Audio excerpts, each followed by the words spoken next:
সত্যি মনটা ভালো নেই। এর আগেও মানে আমি খুব একটা অনুষ্ঠানে কদিনে আমার মনে পড়ে না একটা অনুষ্ঠানেও আমি গেছি। কারণ মন মেজাজ সত্যিই ভালো নেই। শুধু কিছু মানে যেগুলো একদম কাজের ছিল, দু একটা কমিটমেন্ট করতে হয়েছে। বাকি ইনফ্যাক্ট আমি মাঝখানে একটা কলকাতা টু ইন্ডিয়া একটা অ্যাওয়ার্ডও ছিল, সেটাও আমি নিতে যাইনি এর মধ্যে। কারণ সত্যি মন থেকে মানে ঠিক আসছে না যে কিছু করার।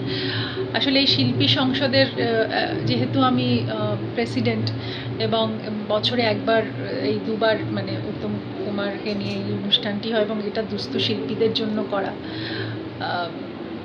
তাদের মানে একটা ফান্ডিং হয় এই অনুষ্ঠান থেকে। এবং আজকে আমাদের খুব প্রিয় রঞ্জিত মল্লিককে সম্মান জানানো হলো।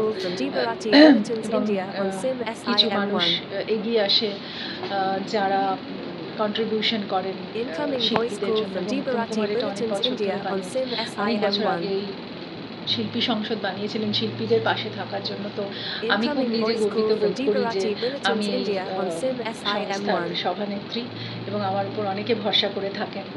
একটা কী বলবো, একটা ভয়ের বিষয়, একটা লজ্জার বিষয় এবং আতঙ্কের বিষয়। তো সেইটা নিয়ে আমরা রোজ পাচ্ছিলাম। তো তার মধ্যে থেকে যখন একটা ডিসিশন এসছে, যে এরকম একটা ডিসিশন এসছে, তখন নিশ্চয়ই আরও আমরা অপেক্ষা করছি যাতে সুবিচার। আমি প্রথম দিন থেকেই একটা কথা বলেছিলাম যে আর কিছু না, যেন সুবিচার পায় মেয়েটি। আজকেও আমি বললাম যে ওর আত্মার শান্তি হবে, তাতে আমরা তো আর ওকে ফিরে পাবো না। কিন্তু আর মানে এরকম কোটি কোটি তিলোত্তমারা যারা আছে তারা যেন এই রকম ভয়াবহ কোনো কিছুর মধ্যে না পড়ে। আর এই ঘটনা তো বহু বছর ধরেই হয়ে আসছে। হয়তো আমরা কিছু ঘটনা জানি, কিছু ঘটনা জানি না। যা হেনস্থা হয়েছে, এটা আমাদের কাছেও একটা ভয়াবহ ব্যাপার। তো প্রত্যেক মহিলার জন্যই এটা একটা সাংঘাতিক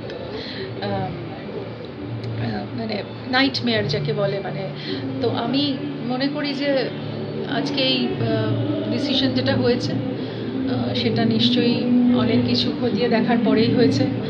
এবং আশা করব যে এর পরেও আর কি ঘটনা ঘটেছিল আমরা জানতে পারবো এবং সেখান থেকে আমাদের সবারই স্বস্তি হবে। কারণ একটা অনেক বড় সংগ্রাম শুরু হয়েছে সারা দেশ জুড়ে, রাজ্য জুড়ে, শুধু দেশ বলবো না, সারা পৃথিবী জুড়ে এই আন্দোলন ছড়িয়ে পড়েছে।